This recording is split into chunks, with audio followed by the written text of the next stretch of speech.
Dans un monde où les forces invisibles tissent des alliances et où les stratégies politiques s'entrelacent avec les destins des nations, une vérité profonde reste souvent cachée au regard pressé.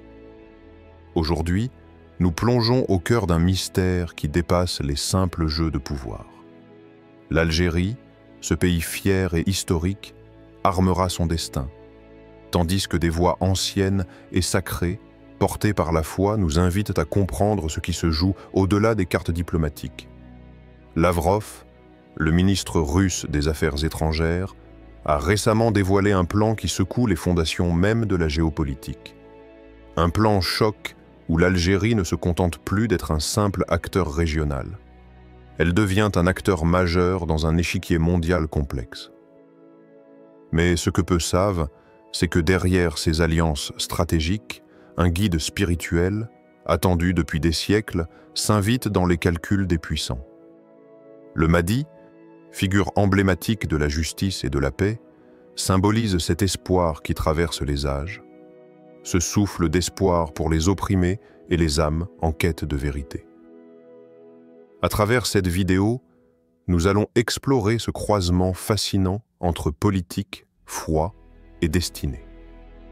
Nous verrons comment l'Algérie, forte de son histoire et de sa foi, fait face aux menaces extérieures, comment la résilience intérieure naît de la foi profonde de son peuple, et comment un éveil des consciences pousse chacun à chercher un sens plus grand, un plan divin derrière les événements qui secouent.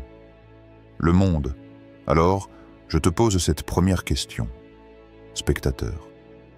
Cette alliance entre l'Algérie et la Russie est-elle simplement un jeu politique ou fait-elle partie d'un dessein plus grand inscrit dans les plans d'Allah? Prépare-toi à un voyage au cœur des mystères, à une plongée dans les profondeurs de l'âme et à une réflexion qui, je l'espère, éclairera ta conscience et renforcera ta foi. Bienvenue dans ce récit où le politique croise le spirituel, où la stratégie rencontre la sagesse ancienne et où chaque instant est une invitation à regarder au-delà du visible. 1. L'Algérie et la Russie, une alliance stratégique. Il est des liens que l'on tisse avec l'encre de l'histoire. Des alliances forgées non par la seule diplomatie des hommes, mais par le feu de l'épreuve, le poids du sang versé, la mémoire des peuples debout, l'Algérie et la Russie. Deux nations aux trajectoires différentes, mais dont l'intersection aujourd'hui semble obéir à une logique plus profonde que celle des intérêts géopolitiques. Dans les années sombres de la colonisation, alors que les cris des martyrs d'Algérie montaient vers le ciel, la Russie, alors Union soviétique, apportait son soutien idéologique et politique à un peuple en quête de liberté. Et bien que ce soutien ne fût pas toujours parfait, il fut là, et il résonne encore dans les couloirs silencieux de l'histoire. Le ministre russe des Affaires étrangères, Sergueï Lavrov, ne manque jamais de le rappeler. En 2023, à Alger, ces mots furent pesés. Les relations historiques entre nos deux pays appellent au respect mutuel, APS. Mais qu'est-ce que le respect quand il est invoqué au sommet des États? Qu'est-ce que la mémoire quand elle devient fondement d'une stratégie militaire, énergétique, économique? Ce que Lavrov ne dit pas, mais que son regard trahit, c'est que l'Algérie, aujourd'hui plus qu'hier, se dresse comme un acteur clé d'un monde en transition. Depuis 2010, l'Algérie a intensifié ses achats d'armement auprès de la Russie. Missiles, chars, systèmes de défense S-400. Non pas dans un élan belliqueux, mais dans une logique de souveraineté assumée. L'Algérie ne veut pas dépendre, ni de l'Europe, ni de l'Amérique. Elle veut se tenir debout. Et pour cela, elle s'arme. Mais derrière cette défense, une autre dimension semble émerger, celle du réveil. Le réveil d'une nation consciente de sa place, de son histoire, et peut-être de son rôle dans un plan plus vaste, un plan que seuls les cœurs éveillés peuvent pressentir. Voix plus lente, presque chuchoté. Ne vois-tu pas que les événements du monde ne sont plus linéaires, que l'Est et l'Ouest changent de forme, et que les alliances anciennes ne suffisent plus à contenir le feu de la transformation? C'est ce que semble murmurer l'actualité. La question n'est pas seulement militaire, elle est aussi mystique, car cette alliance entre la Russie et l'Algérie dépasse les chiffres et les contrats. Elle surgit à une époque où les prophéties circulent sur les lèvres des sages, où les rêves des croyants s'intensifient et où les signes s'accumulent. Et si cette consolidation stratégique n'était qu'un prétexte pour préparer autre chose? Une nouvelle ère? Un temps où l'invisible se mêle au visible? Un moment charnière où l'Algérie, terre d'honneur, terre de patience, deviendrait un pilier pour le monde musulman? Histoire racontée avec ton plus ancien, style conteur berbère. Il était une fois un vieil homme dans les montagnes du Djurdjoura.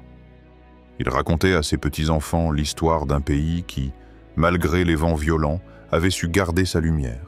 Il disait « Quand viendra le temps où les nations puissantes reviendront frapper à notre porte, ce ne sera pas pour nos ressources, mais pour notre foi.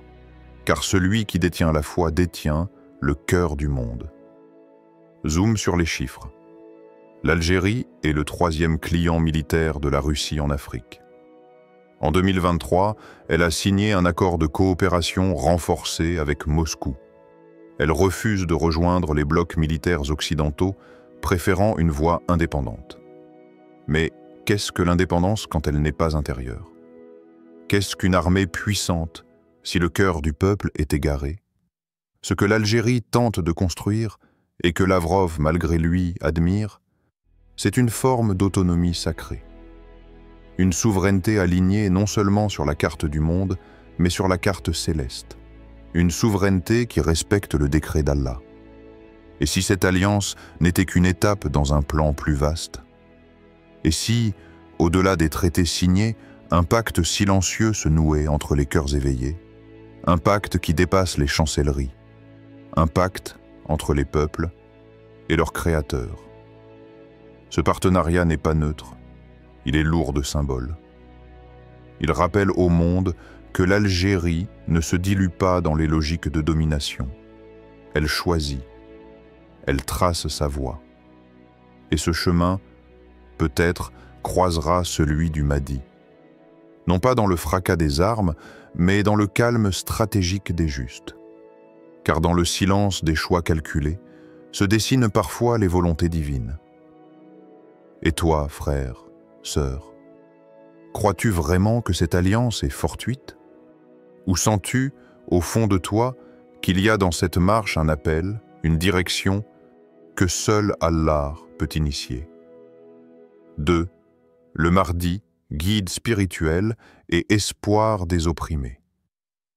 Il y a des noms qui ne sont pas simplement prononcés, des noms que l'on ressent, dans le silence d'un cœur brisé, dans les soupirs de l'injustice, dans les pleurs d'une mère qui élève les mains au ciel sans réponse apparente.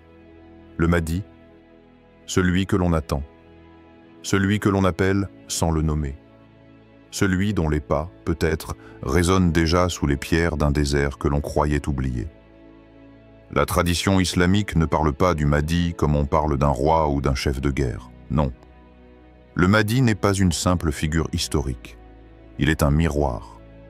Un miroir que chaque âme sincère tient entre ses mains. Un jour, un vieil imam dans une zaouïa reculée du Sahara chuchota à ses disciples « Le Mahdi n'est pas une légende, il est une promesse, une réponse. Il n'est pas une question d'avenir, mais de préparation intérieure. » Le Mahdi dans la tradition. Dans les récits anciens transmis par les savants, le Mahdi viendra d'une région d'Orient. Son nom se rapproche de celui du prophète. Il restaurera la justice là où elle a été piétinée. Il s'opposera aux tyrans, non pas par les armes seules, mais par la lumière du tawhid, la sincérité du cœur et la droiture du comportement. Il ne sera pas entouré de chars, mais de cœurs purs. 313 compagnons, des hommes et des femmes éveillés, guidés non par la colère, mais par l'intuition sacrée. L'intuition que le temps du retour de la justice approche. Mais pose-toi cette question. Est-ce que toi, tu le reconnaîtrais? Si le Mahdi venait sans drapeau, sans armée, sans déclaration officielle, le reconnaîtrais-tu à la douceur de son regard, à sa profonde certitude, à la lumière qui irradie de son silence? Il est dit qu'il apparaîtra lorsque le monde sera secoué, lorsque les alliances changeront, lorsque les puissants ne sauront plus gouverner, lorsque la vérité se cachera dans les plis de l'ombre et que l'oppression deviendra monnaie courante. Petite histoire racontée avec lenteur, comme une légende spirituelle. Un homme pauvre, dans un village oublié du Yémen, pleurait chaque nuit. Non pas pour la pauvreté, non pas pour la douleur, mais parce que, disait-il, il sentait que la justice était proche mais qu'elle ne pouvait pas encore venir. Il disait à son fils, « Le mardi n'attend pas le monde, c'est le monde qui attend qu'on se réveille. Et maintenant, regarde autour de toi. Ne vois-tu pas les signes? Des alliances improbables entre nations jadis opposées, un chaos économique qui balaye les frontières, un peuple ici qui s'éveille, un autre là-bas qui se soulève.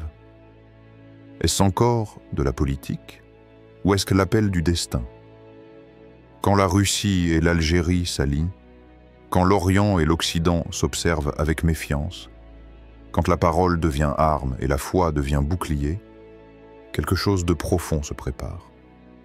Transition émotionnelle.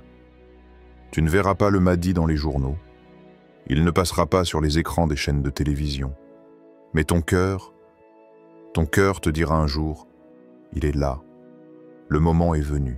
Dis-moi, quand tu vois le monde basculer, quand tu entends les cris des opprimés, quand tu sens l'étau se resserrer sur les peuples sincères, ne ressens-tu pas, toi aussi, que quelque chose approche, que quelqu'un se prépare, pas à régner, mais à réveiller? Petit rappel symbolique issu de la sagesse islamique. Il est dit que le Mahdi apparaîtra sans le vouloir, poussé par la pression des événements. Son apparition coïncidera avec un chaos géopolitique, une perte généralisée de repères moraux. Il redonnera à l'humanité la lumière de la justice, la guidance spirituelle, la noblesse du cœur. Le Mahdi, ce n'est pas un nom, c'est un souffle, un appel, un rappel à l'ordre divin. Un homme choisi, mais humble. Un guide, sans orgueil, sans ambition politique, sans calcul. Mais avec en lui la vérité que beaucoup ont oubliée. Il ne vient pas pour briller, il vient pour rappeler. Chuchotement du narrateur, presque inaudible. Prépare ton cœur, nettoie-le, purifie ton regard. Car lorsque les pas du Mahdi frapperont la terre, seuls les cœurs lavés de l'ego sauront l'entendre. Les événements actuels, les alliances géopolitiques, pourraient-ils être les prémices de cette prophétie? Et si ton âme, en silence, te le murmurait depuis le début, oses-tu l'écouter? 3. Menaces extérieures et résilience intérieure. Le monde regarde, souvent distrait, parfois complice. Des forces invisibles s'agitent dans l'ombre, cherchant à faire vaciller ce qui semble inébranlable. Lavrov lui-même tire la sonnette d'alarme. Des plans ourdis pour déstabiliser l'Algérie. Ce pays au cœur d'une Afrique fière, riche de son histoire, de sa culture, et d'une foi ancrée depuis des siècles. Ces plans ne sont pas toujours bruyants. Ils sont subtils. Ils prennent la forme de murmures, de divisions semées dans la société, de provocations dissimulées sous des couches d'informations manipulées. Mais ici, dans les montagnes du Hogar, dans les plaines du Tel, dans les villes où l'âme algérienne bat au rythme du passé et du futur, la résistance est une réalité. Une résilience née d'un héritage que le temps ne peut effacer. Histoire symbolique. Dans un village de Kabylie, un vieux sage se tenait face à la foule. « Les tempêtes arrivent, disait-il, mais nos racines plongent si profondément dans cette terre que même le vent le plus violent ne peut nous déraciner. » Ces paroles n'étaient pas seulement pour eux, elles étaient pour chaque âme qui, face aux attaques invisibles, choisit de garder la foi comme bouclier. Narrateur, plus lent, plus réfléchi. La foi. Ce n'est pas seulement un refuge individuel, une prière murmurée à l'abri des regards. La foi est une armure, une lumière dans la nuit, une force intérieure qui ne vacille pas, même lorsque les murs s'effondrent autour de toi. Face à la menace extérieure, la véritable puissance ne réside pas dans la guerre des armes, mais dans la guerre des cœurs et des esprits. C'est là que l'Algérie excelle. Ce pays, forgé par des siècles de lutte, de sacrifices et d'un attachement indéfectible à Allah, trouve dans sa foi la source de sa résistance invincible. Question posée au spectateur, ton intense, presque intime, quand les tempêtes du monde grondent, quand les ennemis invisibles cherchent à semer le chaos, comment ta propre foi peut-elle devenir ce rempart, cette forteresse imprenable? Dans tes moments d'épreuve, dans tes nuits sans sommeil, dans tes combats silencieux, trouves-tu en toi la force d'un peuple entier? Rappel spirituel, citation indirecte. La foi qui traverse les épreuves ne plie pas. Elle se renforce. Elle éclaire les chemins obscurs. Elle rappelle que le vrai combat n'est pas celui des armes, mais celui de la patience, de la persévérance et de la confiance en la sagesse divine. L'Algérie résiste, non parce qu'elle est invincible, mais parce qu'elle puise dans la foi une force que rien, ni personne ne peut briser. 4. L'éveil des consciences et la quête de sens. Au-delà des cartes, des alliances et des rivalités visibles, se joue une autre bataille, plus subtile, plus silencieuse, celle des cœurs qui s'éveillent, des âmes qui cherchant un souffle, un sens, une lumière dans ce monde souvent assombri par le tumulte. Dans chaque regard, une quête, une recherche d'authenticité, d'unité, de justice. Le message transmis par celui dont la parole guide encore des millions, celui que la paix enveloppe, nous appelle à la patience, à la solidarité, à la sagesse. Ce message ne s'efface pas. Il transcende le temps et l'espace. Il est là, à portée de main, pour qui veut écouter. Histoire inspirante. Un groupe de jeunes dans un quartier d'Alger s'est réuni chaque soir pendant un mois. Sans armes ni cris, ils ont construit un cercle d'espoir, d'entraide et de prière. Ils ont écouté, partagé, réfléchi, et dans ce simple échange, une flamme s'est allumée. Un réveil doux mais puissant. Ce réveil, c'est peut-être le plus grand des plans. Un retour à l'essentiel, à la lumière d'Allah, au cœur de l'âme humaine. Et toi, spectateur, dans ce monde en mouvement, dans ce chaos apparent, entends-tu cet appel silencieux? Cette invitation à tourner ton regard vers l'intérieur, à chercher la vérité, la justice, la lumière au plus profond de toi-même? Question posée, ton doux, invitant à l'introspection. Et si le véritable plan n'était pas une simple stratégie politique, mais celui d'Allah guidant les cœurs vers la lumière au milieu des ténèbres? Résonance spirituelle. Car la sagesse divine agit souvent dans le secret. Elle éclaire les pas de ceux qui cherchent, sans bruit. Elle unit ce qui semblait dispersé. Elle rappelle que parfois, le pouvoir le plus fort est celui de la foi partagée, de la conscience éveillée et du cœur tourné vers la paix. Peut-être que ce réveil, ce retour aux sources est le plus grand des plans. En regardant ces alliances, ces défis et ce réveil intérieur, nous comprenons que l'histoire ne se limite pas aux actions visibles. Elle est façonnée par des forces bien plus profondes, des forces spirituelles que peu de regards savent discerner, mais que chaque cœur peut sentir s'il s'ouvre à la lumière.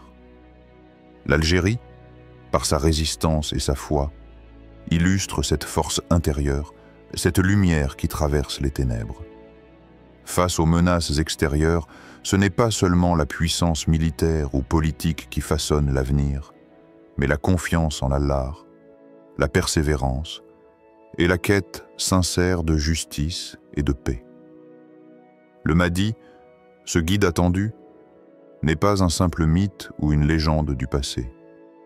Il incarne l'espoir renouvelé, la justice divine et la promesse que même dans les moments les plus sombres, la lumière finira par triompher. Mais ce triomphe ne dépend pas uniquement des événements extérieurs. Il commence en chacun de nous, dans notre foi, dans notre volonté d'éveiller nos consciences, d'unir nos cœurs et de marcher sur le chemin de la patience et de la sagesse. Alors, toi qui regardes cette vidéo, je t'invite à réfléchir. Face aux tempêtes du monde, quelle est la force intérieure qui te guide? Comment ta foi peut-elle devenir ce bouclier, cette lumière qui éclaire même les nuits les plus noires? Le plan d'Allah, souvent invisible, se déploie dans les cœurs qui s'ouvrent, dans les âmes qui cherchent la vérité et dans ceux qui s'efforcent de bâtir la paix et la justice. Que cette vidéo soit pour toi une source d'inspiration, un appel à l'éveil et un rappel que, quelle que soit l'ampleur des défis, la lumière divine reste la plus puissante des forces. Puisse Allah guider chacun de nous sur ce chemin, renforcer notre foi et illuminer notre destin. Merci d'avoir écouté avec attention et que la paix soit sur toi.